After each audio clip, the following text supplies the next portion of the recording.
सामान्य दृष्टि के वयस्क के लिए स्पष्ट दर्शन की न्यूनतम दूरी क्या होता है? तो यह होता है 25 सेंटीमीटर। याद रखिएगा 25 सेंटीमीटर, ऑप्शन सी।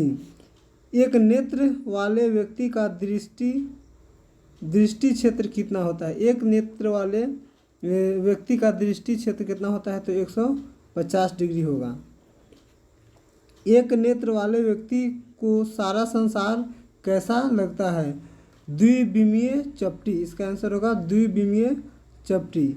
हमारे आँख सिर पर स्थित है, अतः हमें वस्तु दिखता है।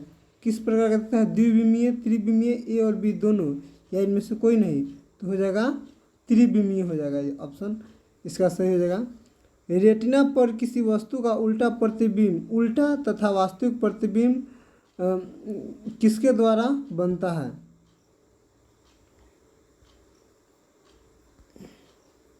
किसके द्वारा बनता है?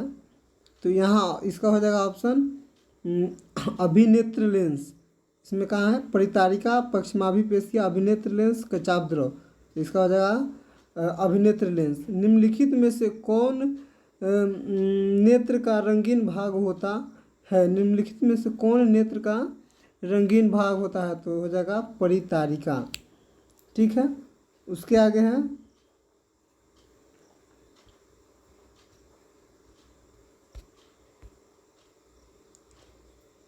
किसी वस्तु का प्रतिबिंब आँख के जिस भाग पर पड़ता है उसे क्या कहते हैं? कॉर्निया, रेटिना, पुतली, आइरिस। तो इसका हो जाएगा रेटिना हो जाएगा। आँख व्यवहार करता है अवतल दर्पण की तरह, उत्तल दर्पण की तरह, समतल दर्पण की तरह, इनमें से कोई नहीं। इसका आंसर हो जाएगा उत्तल दर्पण की तरह। उसके आगे है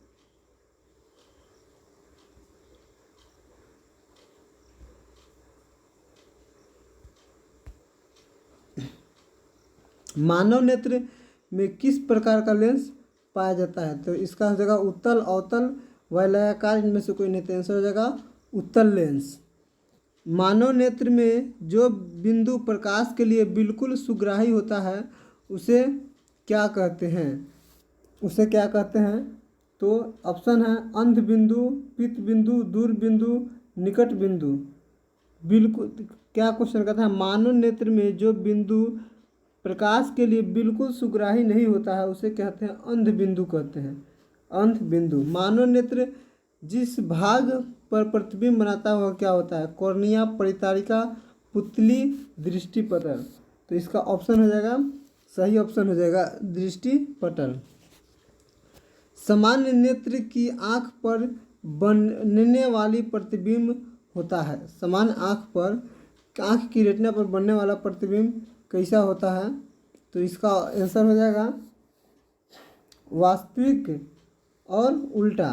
वास्तविक और उल्टा।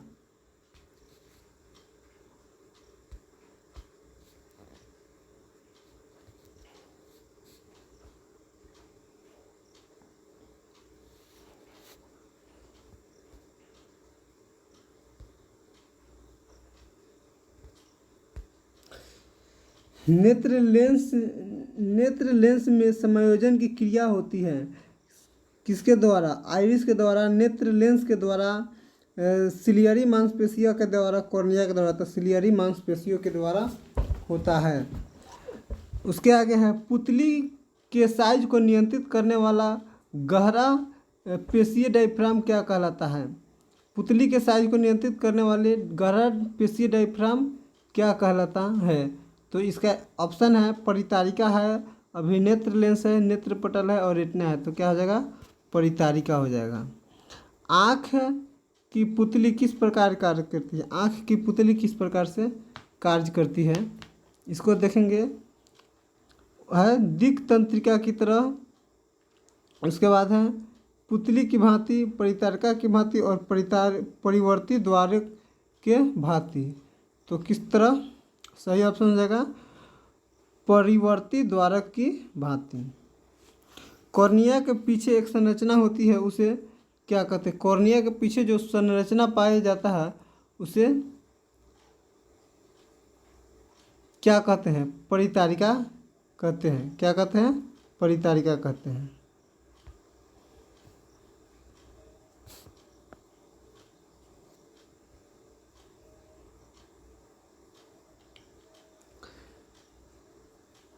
आँख में प्रवेश करने वाले प्रकाश की मात्रा को नियंत्रित कौन करता है? परितारिका, पश्चिमाभी पेशियाँ, पुतली, लेंस। कौन करता है? इसका सही ऑप्शन क्या हो जाएगा? आँख में प्रवेश करने वाले प्रकाश की मात्रा को नियंत्रित कौन करता है? तो यह परितारिका नियंत्रित करता है। रेटिना प्रकाश को परिवर्तित करता है। रेटिना प्रकाश को परिवर्तित करता है। तो विद्युत ऊर्जा में, विद्युत सिग्नल में, वास्तविक प्रतिबिंब में, इनमें से कोई नहीं। तो विद्युत सिग्नल रूप में परिवर्तित करता है। अभिनेत्र लेंस में की वह क्षमता जिसके कारण वह अपनी फोकस दूरी को समायोजित कर लेता है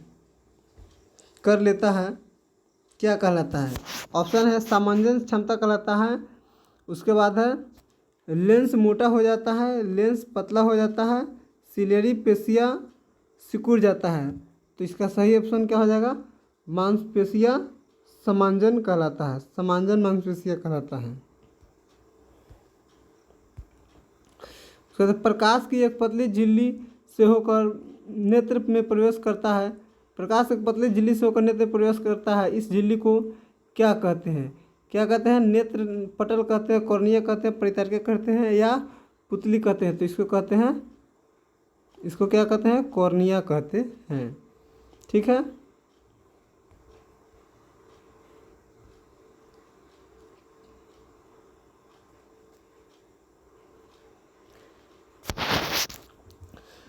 चूजे के दृष्टि पटल में कौन सी कोशिकाएं नहीं पाई जाती हैं?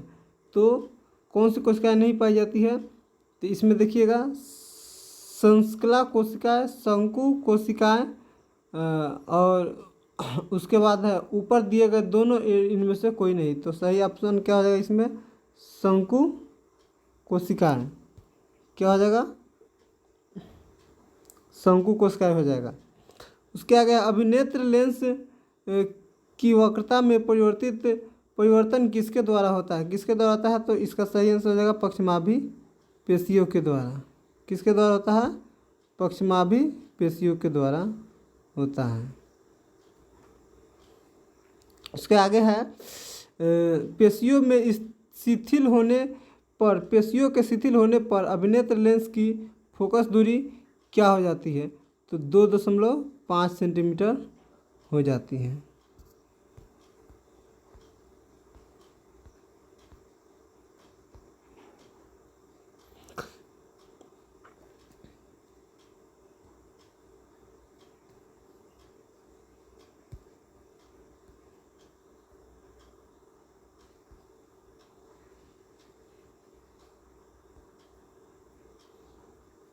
मोटर कार चलाने के लिए ड्राइविंग लाइसेंस निम्न में से किन व्यक्तियों को दिया जाता है?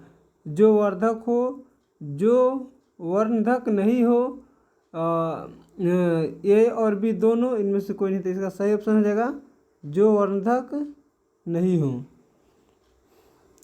जब नज़दीक की वस्तु को देखा जाता है तो अभिनेत्र लेंस की वक्रता त्रिज्या में क्या परिवर्तन होता है? तो इसमें सही ऑप्शन हो जाएगा फोकस दूरी घट जाती है। विद्युत सिग्नल किसके द्वारा मस्तिष्क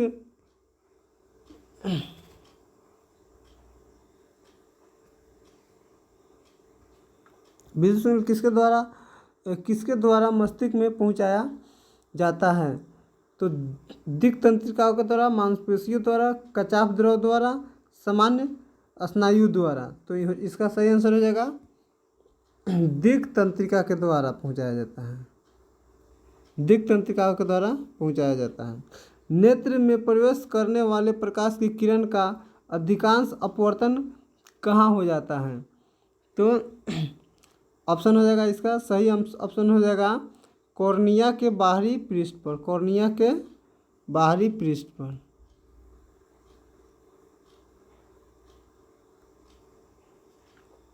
नेत्र गोलक का व्यास कितना होता है? नेत्र गोलक का व्यास कितना होता है? तो इसको आगे देखेंगे।